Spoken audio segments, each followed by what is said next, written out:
लेकिन सीमा, पाकिस्तान में महिलाओं की स्थिति क्या है और क्या जो प्यार की बात आप कर रही हैं, जो प्यार की कमी महसूस होती थी आपको पाकिस्तान में, आपको भारत से क्या वो मिल रहा है? एक अगर अंतर देखें, एक डिफरेंस देखें, तो आपको भारत और पाकिस्तान में महिलाओं की स्थिति में क्या अंतर नजर आता है?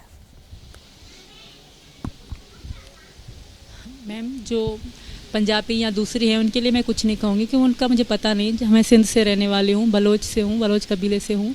तो वहाँ औरतों की बिल्कुल इज्जत नहीं है। जो मेरी उम्र की लड़कियाँ हैं, मतलब ज़्यादा से ज़्यादा कोई पढ़ी होगी तो वो सरकारी में, जो घर में पढ़ी होगी थोड़ा बहुत, वरना कोई भी पढ़ी लिखी नहीं है मैम, कोई भी नहीं। हम बहनें 3 थोड़ा थोड़ा पढ़ी लिखी हैं और 1-2 और पढ़ी होंगी। हमारी उम्र की कोई भी लड़की हमारे गाँव में पढ़ी लिखी नहीं है। वहाँ कोई ज़बरदस्ती बुर्का या सर से अगर दुपट्टा भी उतर जाता था ना, तो हमारे आदमी लोग गाली गलौज करते थे कि दुपट्टा क्यों उतर गया।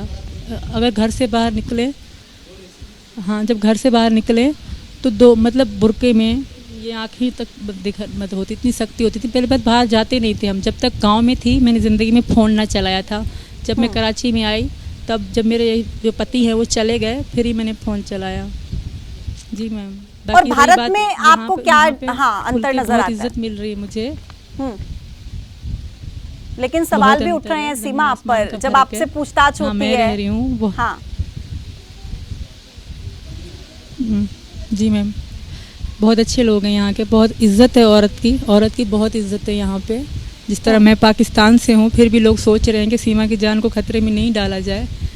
और मुझे यकीन है यहाँ की हुकूमत, यहाँ के लोगों पे, मेरे और मेरी बेटियों, मेरे बेटे को फिर भी छोड़ें, मेरी बेटियों को मेरा सोचेंगे यहाँ का कानून। क्योंकि यहाँ औरतों के बहुत, मैंने योगी जी की एक वीडियो देखी थी, वो एक बच्ची के पाँव धुला रहे थे, तो मुझे इतना प्यार आया उन पे। जी मैम, इतना प्यार है कि ये कितने अच्छे हैं, एक बच्ची के पाँव धुला रहे योगी जी, जो मतलब यूपी के हैं।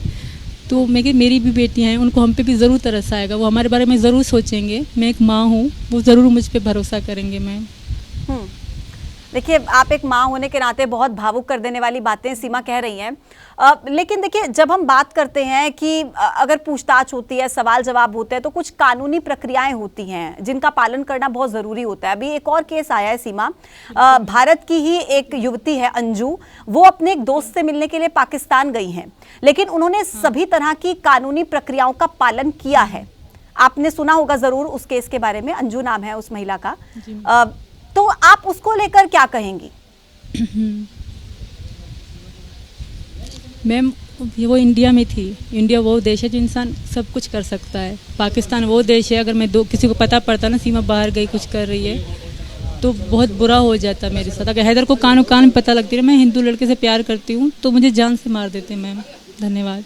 सीमा हैदर से हमने इस वक्त बातचीत की है और उनका कहना है कि मुझे उम्मीद है भारत से, भारत की सरकार से, कि वो मेरा और मेरी बेटियों के बारे में ज़रूर सोचेंगी। लेकिन इसमें पूरा ये समझना होगा इस प्रक्रिया को कि जहां जहां पर भी पूछताछ सीमा को लेकर की गई है, वहां पर जिस तरीके के जवाब मिल रहे हैं वो सीमा की बातों से मेल नहीं खाते, यानी कि वो बिल्कुल अलग नजर आते हैं। ऐसे में कहीं ना कहीं शक की सुई ज़रूर सीमा हैदर पर घूमती है। लेकिन एबीपी न्यूज़ में लगातार आपको ऐसी कई एक्सक्लूसिव रिपोर्ट्स दिखा रहा है। उन जगहों पर जाकर हम पूछताछ कर रहे हैं, बातचीत कर रहे हैं, पूछ रहे हैं कि आखिर सीमा हैदर जहां जहां पर रुकी वहां पर उसका किस तरीके का बिहेवियर रहता था, क्या सच और क्या झूठ है। एबीपी न्यूज़ लगातार आपको इससे जुड़े हर राज, हर अपडेट्स आप तक पहुंचा रहा है। अभी के लिए इतना ही, आप देखते रहिए एबीपी।